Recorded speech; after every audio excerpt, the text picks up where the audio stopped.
Oi, gente, eu sou Yara Cardoso e você está acompanhando o podcast São Léo por Ela. É um prazer estar aqui com todos vocês nesta reunião entre amigos. Você já parou para pensar quantas pessoas ajudaram a construir a nossa cidade, que fizeram a nossa história, profissionais de todas as áreas que deram sim seu trabalho, a sua dedicação para construir uma vida melhor para todos nós? Esse podcast está com esse objetivo de trazer talentos, pessoas que possam nos inspirar todos, né, a melhorar a qualidade de vida da comunidade em que a gente vive. E é por isso que nós teremos episódios com diversas personalidades. E eu te convido para acompanhar cada semana, cada episódio do nosso podcast. E hoje o assunto aqui vai ser bem-estar e saúde. E eu tenho o prazer, a alegria, a satisfação de apresentar a vocês a doutora Letícia Camargo. Ela que é médica, também uma mulher influencer na internet, uma mulher do esporte, uma linda médica que está aqui conosco e vai conversar justamente sobre saúde. Boa tarde, Letícia. Boa tarde, Yara. Muito obrigada pelo convite de estar aqui. Foi uma honra recebê-lo. Espero que a gente possa ter uma conversa muito boa. Com certeza. Lê, nas tuas redes sociais, tu fala muito sobre equilíbrio, sobre saúde, sobre bem-estar. Por que tu ousou abordar esse tema? Tu, uma moça, né, uma jovem médica, profissional, né, já entra num tema assim tão difícil, um tema que nos, né... É um tema que faz as pessoas saírem da sua zona de conforto, Exato. né? Quando eu me formei, eu percebi na minha prática que a medicina é muito focada em tratar doenças. E toda vez que eu atendia pacientes, eu percebia que vinha uma lista de remédios, né, longas, e muitas vezes doenças que com hábitos saudáveis poderiam ser evitadas. E a nossa mentalidade como sociedade é focada em tratar doenças e não prevenir. E aí eu acredito muito numa medicina focada em evitar com que as doenças apareçam, né? Porque o melhor tratamento para uma doença é se a gente não tiver que tratar, né? Então, se ela não existir. E a partir deste momento, parece que a gente vira uma chavezinha, assim, no nosso cérebro. Foi aí que eu comecei a estudar mais sobre os hábitos de vida, alimentação, exercício físico, e como é tão importante esses hábitos para a nossa saúde, pensando a longo prazo. Eu estava olhando a Organização Mundial da Saúde, a OMS, coloca o Brasil como campeão, né, ranqueando nas mortes por sedentarismo. Isso confere? Qual é o motivo do brasileiro? O brasileiro é sedentário mesmo? Nós gostamos tanto de futebol, né? O Brasil é um país litorâneo. Por que isso acontece assim no país? Não é só no Brasil, né? É o mundo inteiro. Tanto que a OMS ela coloca que entre 2020 e 2030 vai ter 500 milhões de pessoas com doenças relacionadas à inatividade física, que é, né, a falta de atividade física. Eu acho que isso muito vem pela nossa a vida moderna, né? Ela facilita o sedentarismo, a gente os nossos hábitos, o nosso lazer é olhar TV, né? Mexer no celular, a gente trabalha muito tempo sentado. Como é que se muda isso, doutora? Eu sei por mim, né? Eu tenho uma vida extremamente agitada, eu ainda estou conseguindo fazer aquele exercício, eletrofitness, né? Uhum. É um exercício que a gente leva choque, assim. Sim. Faço uma vez por semana. Será que isso é suficiente, assim, para... Não? Não. A Organização Mundial da Saúde é nosso maior órgão de saúde, né? Que faz as maiores diretrizes. E, assim, a indicação da OMS é 30 minutos de atividade física de moderada a intensa atividade, né? Por dia, 5 vezes na semana. Para a gente poder evitar doenças como pressão alta, diabetes, infarto, câncer. Então, todo mundo deveria fazer pelo menos 150 minutos de atividades semanais. Então, esse é o mínimo para a gente conseguir evitar essas doenças e ter uma atividade física e sair do sedentarismo. Eu fico pensando como é que a gente pode mudar, né, o nosso estilo de vida, principalmente as pessoas que passaram dos 50 anos, né, que eu acho que é um momento de vida mais vulnerável do ponto de vista físico, e mudar, assim, o estilo de vida é bastante complicado. Qual é a orientação, né, que tu dá, assim, para que a gente possa ter um ânimo, assim, se envolver com esses aspectos tão importantes que é o movimento, que é o esporte, que é a atividade física? Eu acho que é um conjunto, né? Além da atividade física, tem a alimentação, nossos hábitos alimentares com essa vida de correria acaba sendo bem prejudicado, assim, também. A gente acaba escolhendo produtos prontos, industrializados, né? Então, é um conjunto de mudanças de estilo de vida que a gente precisa ter. E é muito complicado conseguir ter um novo hábito, né? Acho que essa é a grande questão, criar um hábito. Motivação, né? Porque muita gente tem motivação, por exemplo, quantas vezes a gente já decidiu começar uma academia, né? Foi lá e se inscreveu. Só se inscrever já é a força de vontade que precisa para começar uma atividade física. Mas por que a gente não consegue manter? É porque não é criado um novo hábito. Eu acabei de ler um livro que se chama Bons Hábitos, Maus Hábitos, de uma psicóloga norte-americana, que é a Wendy Wood, e ela explica sobre como a gente pode criar novos hábitos. E a base seriam, resumindo, né, do livro, que hábitos são ações automatizadas que a gente faz sem ter que ter uma decisão consciente. Eu inconsciente. No automático. No automático. A gente escova os dentes no automático. E no livro fala que já foi estudado que o nosso cérebro consegue fazer com que todo o comportamento se torne um hábito, desde que a gente faça ele da mesma maneira todas as vezes. Isso. Então, as 3 bases para a formação de um hábito, conforme o livro dos estudos que ela traz, né?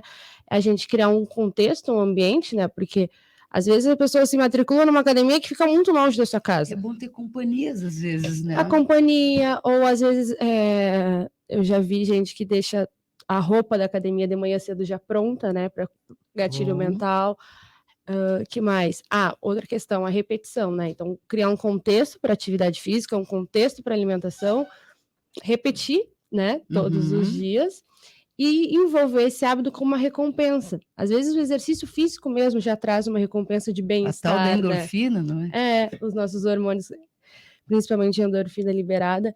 Então, acho que a chave é a gente mudar esses hábitos. E eu escolhi uma área que é justamente essa, né?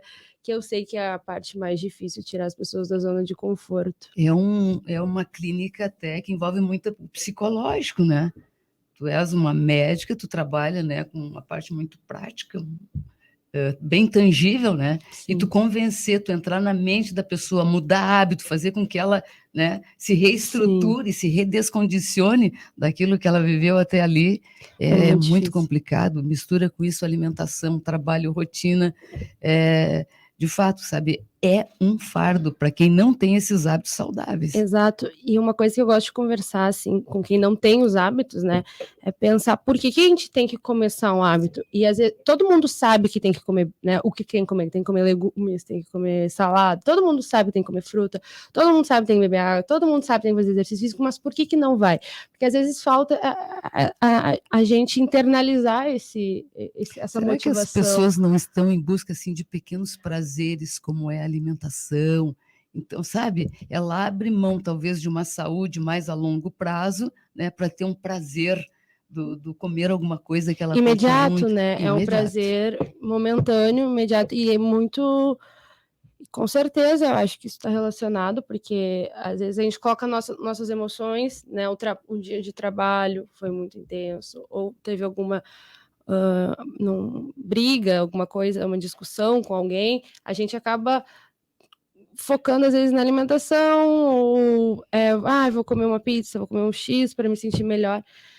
Muito as nossas emoções na comida, né? E aí isso também deveria ser muito bem trabalhado, né? Com todos os profissionais da saúde. E a gente tem um modelo de saúde muito preocupado em tratar as doenças, e às vezes a gente acaba esquecendo esse outro lado.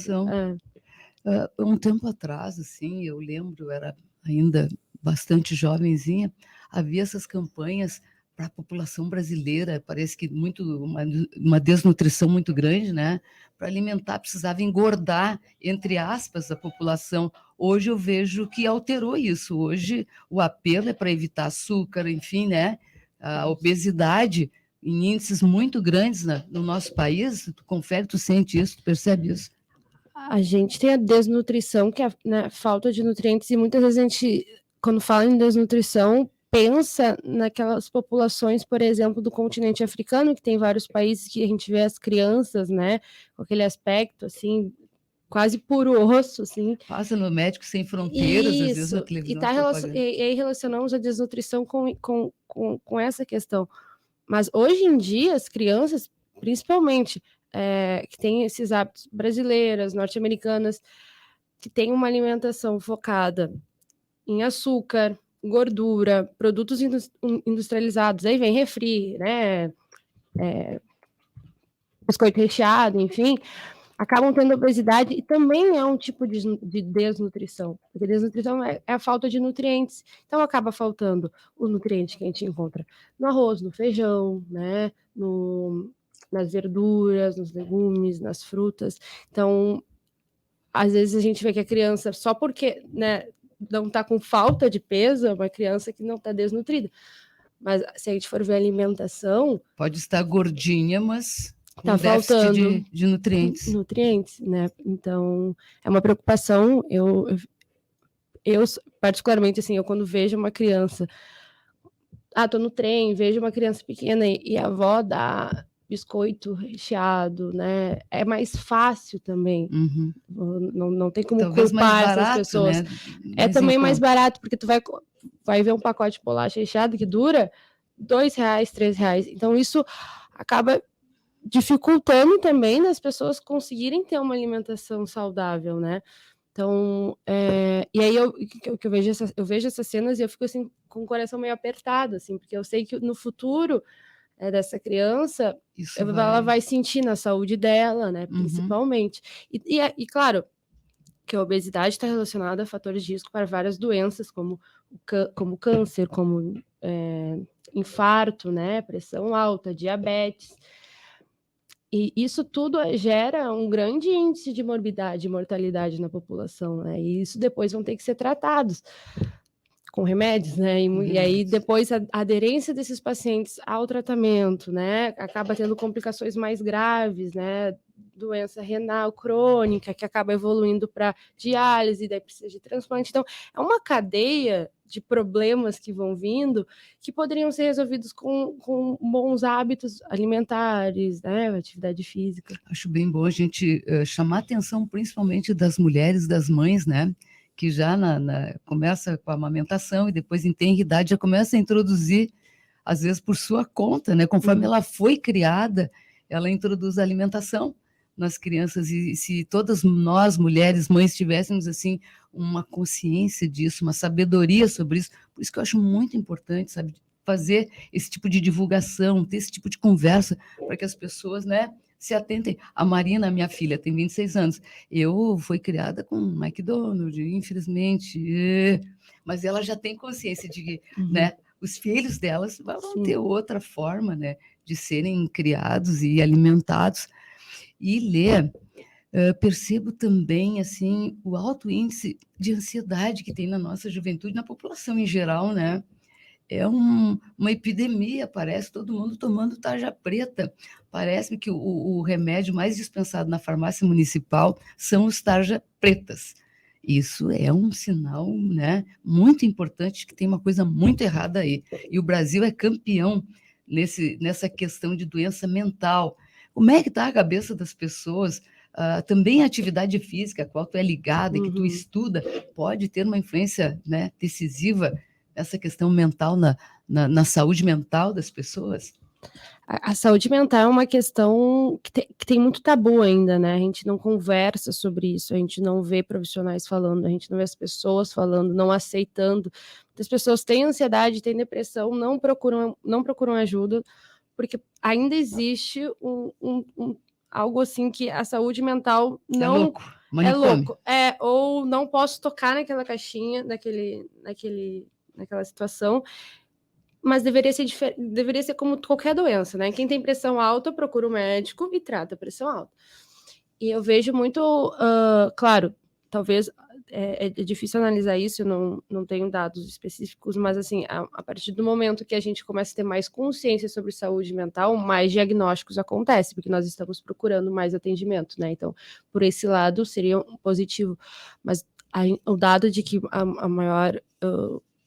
maiores medicamentos que são lançados pela farmácia são medicamentos de ansiedade também nos preocupa, né? Porque que modo de vida a gente está tendo para ter que ficar usando medicamentos para controlar a ansiedade, por exemplo. Ele está muito ligado à correria do dia a dia, à internet também, né? Porque a gente pega o celular, a gente está ligado em tudo, a gente está sabendo de tudo, a gente quer fazer tudo, a gente olha o outro.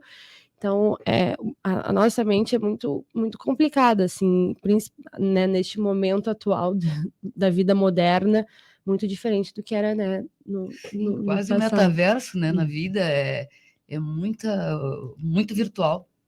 E o imediatismo, né? Porque toca o celular, tu já quer responder e é alguma coisa que está acontecendo em outro lugar, não é? Esquece de focar no lugar que nós estamos. Sabe que essa conversa é muito interessante para mim, porque eu já acordo de manhã com o celular na mão, tomando café, já vendo aqui, né, as atividades do dia, as pessoas que entram, interagem conosco, e assim vai o dia todo. E quantas noites, doutora, a gente fica sem dormir, super ligado, parece que tem um chip aqui dentro, né, que a gente tem que estar sempre conectada.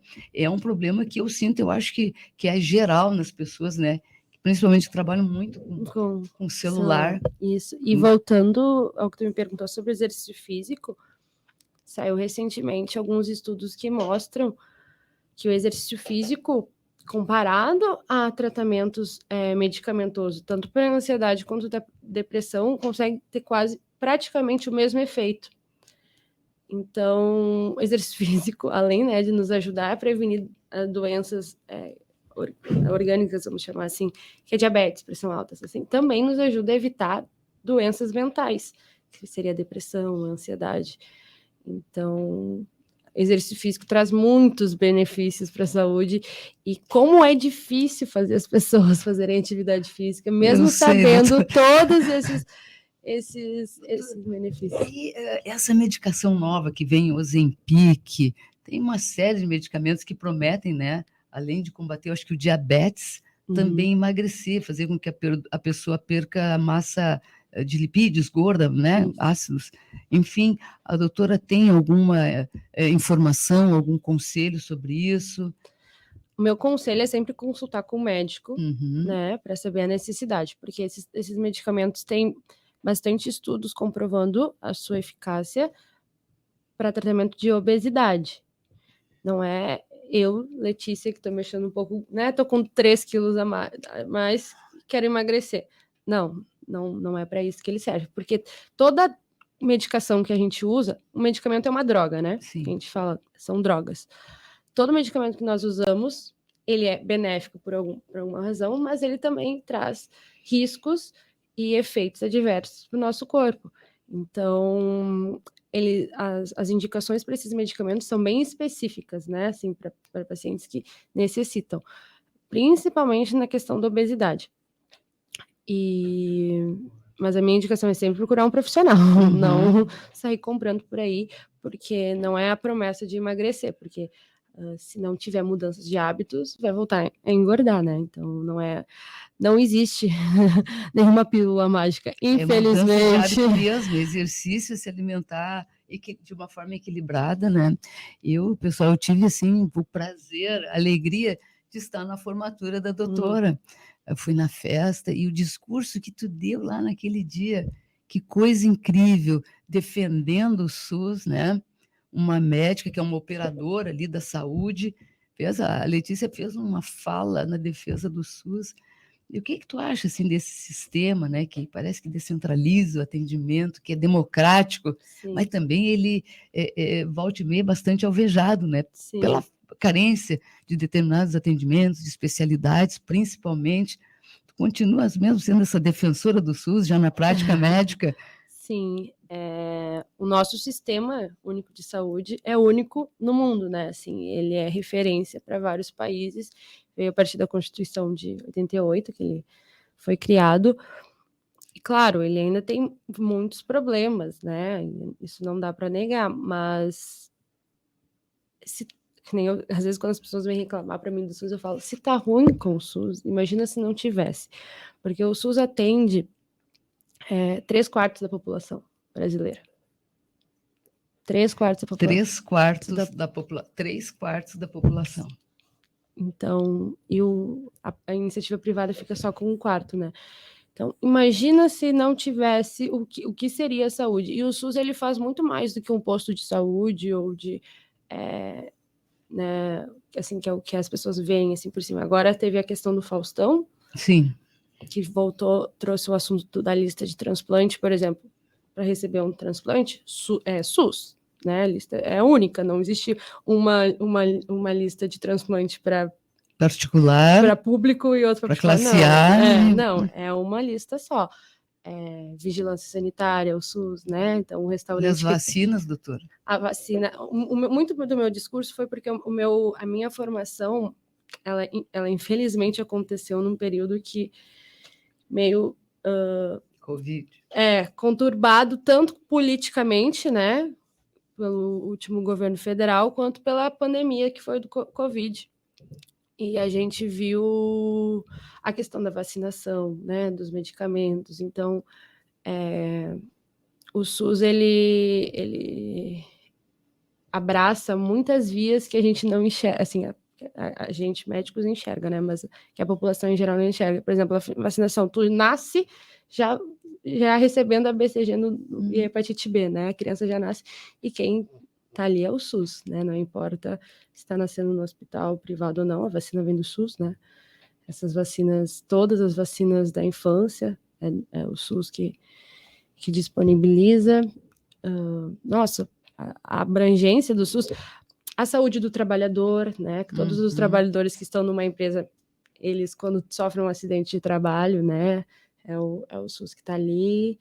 Então, a abrangência do SUS é gigante, e eu continuo defendendo, porque nós, cidadãos brasileiros, não temos como viver, não tem uma pessoa no Brasil que diz assim, não, eu não dependo do SUS. Não, tu depende sim. Todos nós dependemos do SUS. Eu também sou fã, né, desse sistema descentralizado. Eu penso assim nas populações mais vulneráveis que moram, por exemplo, nos Estados Unidos, né, sofrem um acidente, pensa, né, lá não tem nem o SAMU, né, que nós temos aqui o atendimento de urgência público, é tudo particular. E a gente tinha um modelo antes do SUS muito parecido com os dos Estados Unidos. O modelo dos Estados Unidos tem um foco no hospital, assim, né? Então, se dá um problema, vai para o hospital para tratar. A gente tinha isso ali na era Vargas, criou um monte de hospital, mas depois a gente viu que não tem como o nosso estado ficar custeando tanto hospital, que é muito mais caro do que a gente ter uma atenção básica, né, que é o primeiro acesso. E os Estados Unidos é visto como um país de primeiro mundo e não tem saúde para dispor para a sua população, né? Aqui qualquer pessoa, chegou hoje um americano, um argentino, sofreu um acidente, vai ser atendido e não vai pagar nada por isso. É o SUS. É o nosso SUS. E o tamanho do Brasil, né? Para atender de norte a sul, leste, esse país é gigante. E esse sistema, ele se mantém, acho que já andou com alguns problemas, né? Mas sim, eu acho que todo brasileiro tem que ter muito orgulho e tem que defender muito o SUS. E eu fico muito feliz quando eu vejo profissionais da saúde, né? Como tu, assim, tu levanta essa bandeira, e uma médica tão jovem, né, que deve ter visto já muitas agruras aí na área de atuação que trabalha, mas também que tem uma carreira pela frente, né? Eu espero que seja laureada de sucesso, porque aqui, como nós falamos no início, São Leopoldo precisa desses talentos. Nós precisamos de gente que faz a diferença. Eu sinto muito, assim, sabe, esse entusiasmo em ti, assim, e é uma inspiração para todos nós, né, Lê? Então, poxa vida, vamos continuar defendendo o SUS, né? Sim, com certeza. Me diz uma coisa, Esse hábito de automedicação, eu confesso que eu tenho, às vezes, sabe? Eu chego, às vezes, eu já vou do paracetamol até um comprimido mais, né, para refluxo, é do dia a dia as coisas que acontecem com a gente. Esse problema é muito presente, eu acho, né? Sim. Mas eu entendo, assim, né, também quem faz automedicação, dor de cabeça, dor de Isso pode? barriga. O ideal Um seria dipirona, um consulta, mas paracetamol. assim, eu acredito muito na educação ao paciente, né? Eu acho que a gente educar o paciente, porque a gente precisa dar autonomia também, porque toda dor de cabeça que for, Vai no médico. vai no médico, sobrecarrega o sistema, né? Sim. Então, eu acredito muito na educação do paciente, saber quando tomar o medicamento, né? Quais são os riscos do medicamento, por exemplo, paracetamol, a gente tem que ter cuidado de dose, porque ele é tóxico para o fígado. Então, beber e tomar um paracetamol não deve. Não. Então, acho que a partir do momento que a gente educa o paciente, né, a gente dá autonomia também para as decisões de saúde desse paciente. A doutora tem conhecimento desse programa do Estado, Assistir, dos recursos que vêm, assim, sabe que a saúde ela é tripartite, né? Uhum. Ela é cofinanciada. E São Leopoldo nós ressentimos, sabe que os recursos que vêm para São Leopoldo são muito escassos, tanto para as especialidades que nós temos e atendemos mais de 18 municípios, a oncologia é uma delas, mas o recurso que vai para Novo Hamburgo, para Sapucaia, para Esteio, né, que são cidades que merecem, sim, são bem superiores aos que vêm para São Leopoldo. Isso impacta muito o nosso hospital, por exemplo, né, que é um hospital custeado essencialmente pela prefeitura, ou seja, pelos impostos dos leopoldenses, né, numa relação injusta. Né, o governo hoje municipal investe 35% em saúde, enquanto que a determinação legal seria 15%. Existe alguma coisa que nós, enquanto comunidade, enquanto sociedade, podemos fazer, assim, no seu entendimento, para sensibilizar o governo estadual, para que pratique essa justiça em termos de recursos, para que nós possamos também aqui, né, ter um hospital que atenda, além do que está fazendo, com muita coragem, né, mas com uma atenção maior, né, com mais acolhimento e também com mais serviços à comunidade. Nós temos observado que a saúde, quando chega lá no hospital, quando precisa assim de um cardiologista, uma ponte de aquela estende, esses procedimentos cardíacos, outras especialidades, traumatologia, vai para o GERCOM, que é a regulação do Estado, e ali começa tudo a emperrar, sabe? Demora muito, e a população vive com muita agonia em relação a isso. E a gente bate no governo do Estado e a gente não vê saída, e isso deixa o SUS, assim, né, vulnerabilizado enquanto instituição.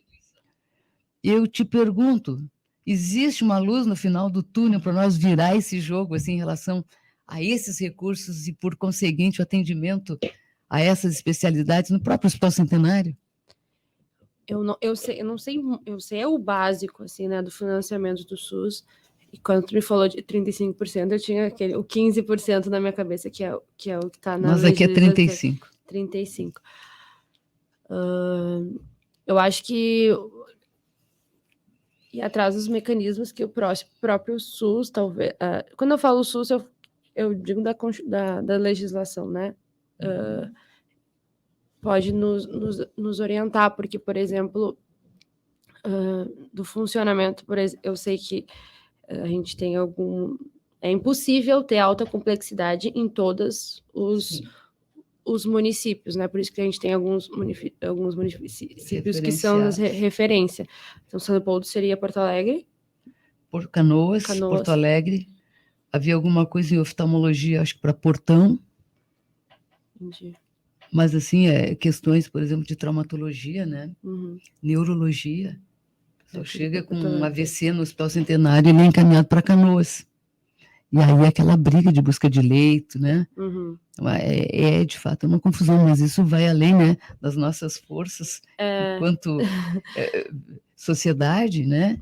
A parte de gestão, assim, a gente, como médico, não tem muito, né, o que o que fazer, assim, tanto que... Mais uma voz a gritar. É muito difícil também explicar para o paciente, né, essa condição, assim, de ter que esperar, de ter que entrar numa fila.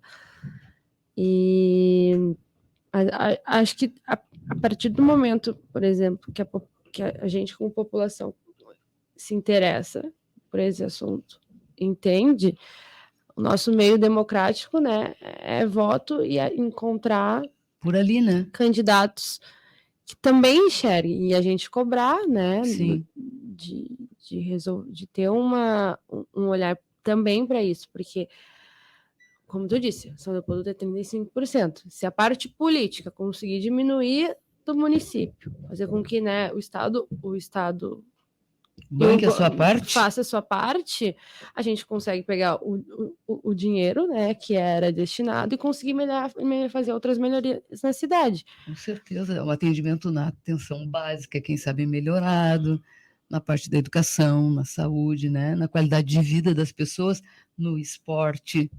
E então, acho que vai muito também da gente ter esse interesse político sobre como é que funciona, como é que está acontecendo as coisas na nossa cidade, e por que não acontece, né? Sim, não é só não acontece. Não é só o que acontece, mas o porquê que não está acontecendo. E muitas vezes tem motivos, desculpa muitas vezes, né, das pessoas, porque estão roubando dinheiro. Uhum. Mas espera aí, vamos ver como é que funciona, né, as coisas. E eu acho que isso... E é muito difícil, além de fazer as pessoas saírem de casa para fazer uma atividade física, é muito difícil de fazer as pessoas terem consciência política e social, né? Sim. Eita, olha o momento que a gente vê. Mas tem inspirações, como a doutora Letícia aqui, nossa querida médica, que está nos dando, assim, né, essa aula aí de sabedoria, de conhecimento, e está nos incentivando a mudar de vida. Mas, doutora, eu vou ter que cortar tudo que é bom para comer, um sorvetinho, o churrasco, a cervejinha. Não, o que eu gosto de falar é que tem que equilíbrio, né? O equilíbrio. O equilíbrio, porque a gente não vai comer todos os dias. Não vou viver triste, né, Lê? Exato. A gente tem uma vida para viver, né? É essa vida. E aí tem que limitar a cervejinha no final de semana, né? O churrasco. Então, nunca vai me ver falando corte tudo, né? Nunca deixe de comer o doce. Mas assim, se vai comer um doce, come um docinho, né? Uma porção justa, assim. Não vai comer um bolo inteiro, sabe? Sim. Então, eu acho que também não tem como tu cortar tudo, porque daí acaba a felicidade da vida. A nossa cultura também está muito ligada com, assim, comida, por exemplo, reunir os amigos, né? Comer uma pizza, fazer um churrasco com a família. Então, não tem por que a gente abrir mão desses momentos, mas, assim, de segunda a sexta, do que a gente pode melhorar, né?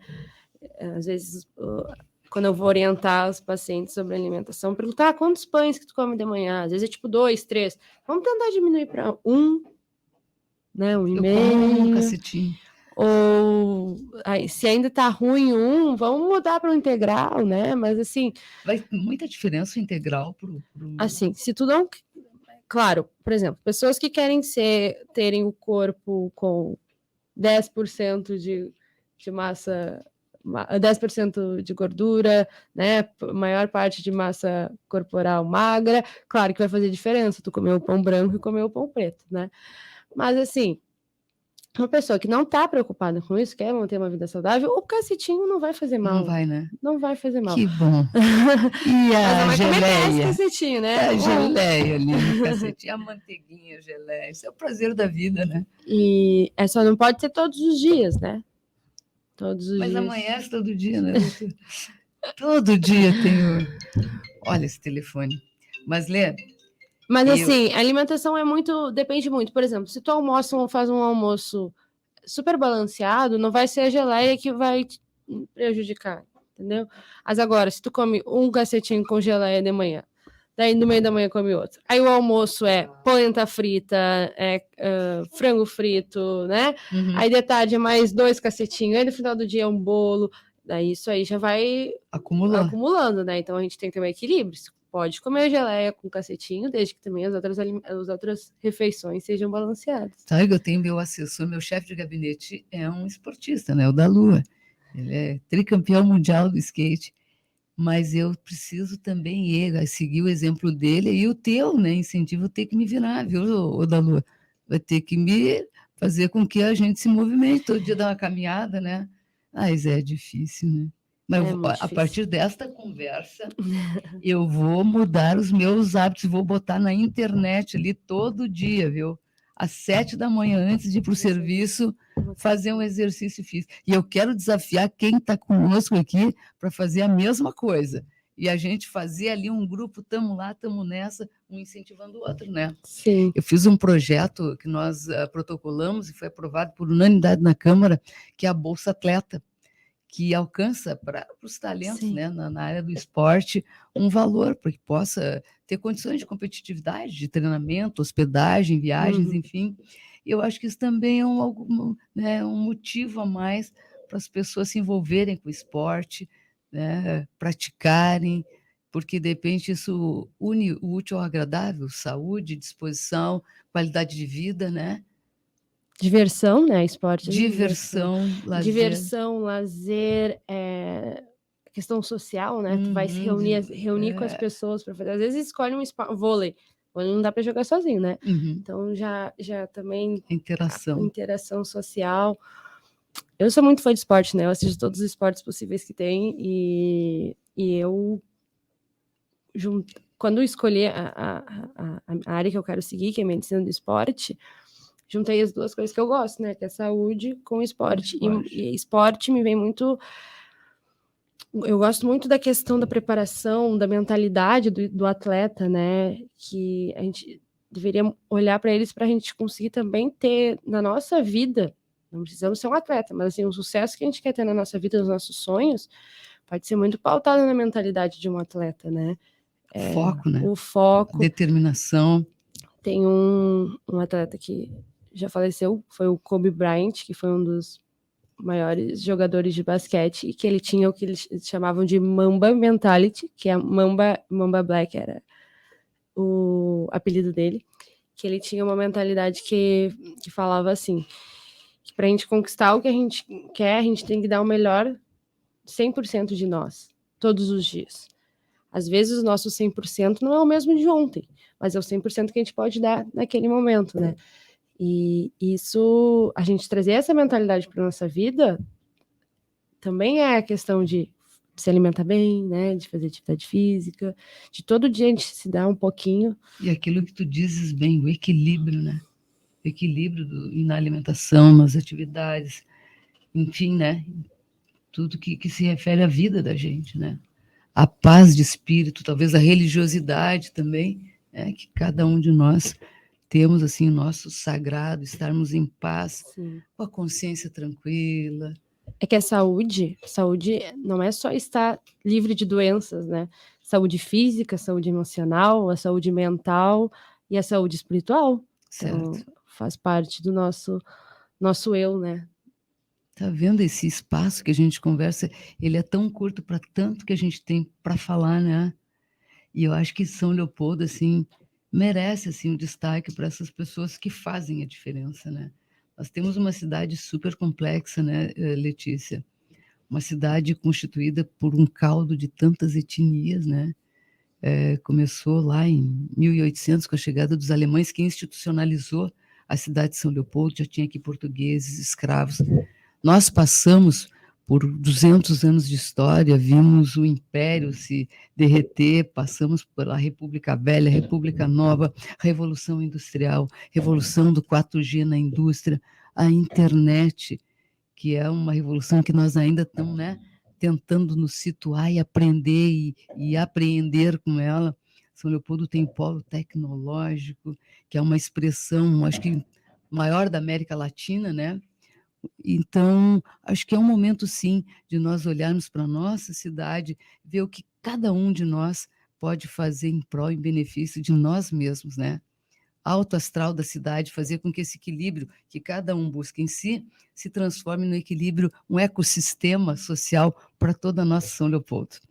Contigo, Letícia. Nós estamos encerrando e é um momento da gente dizer tchau e um até logo para quem está conosco. Agradecer mais uma vez o convite. Eu adoro falar sobre esse assunto, né? A gente podia ficar aqui horas falando e fazer um convite para quem está nos escutando, que tu comentou que vai fazer o teu desafio. Eu quero. Essa semana vai começar no meu Instagram uma série de vídeos também, com esse enfoque de criar novos hábitos. É um desafio que não é aquele desafio que a gente vê por aí, desafio detox, 7 dias. Não, é um desafio para a gente entender como mudar os hábitos. Então, quem para me seguir é @médica Letícia Camargo no Instagram. Então, convido a todos. Eu já te sigo. Que eu vou começar com esses vídeos, que eu acho que vai ajudar bastante as pessoas a entenderem um pouquinho muito do que a gente conversou hoje, né? Que show, que show. Vamos ver se a gente consegue, então, fazer essa transformação na vida da gente. E eu vou deixar aqui um calendário para a gente sentar de novo, porque eu quero te fazer o feedback. Se conseguiu ou não, e estou desafiando quem está aí conosco ouvindo. Letícia, certo. Muito obrigada, muita força, que tu tenhas o máximo sucesso na tua profissão, porque o teu sucesso, bom, é o nosso. Muito obrigada.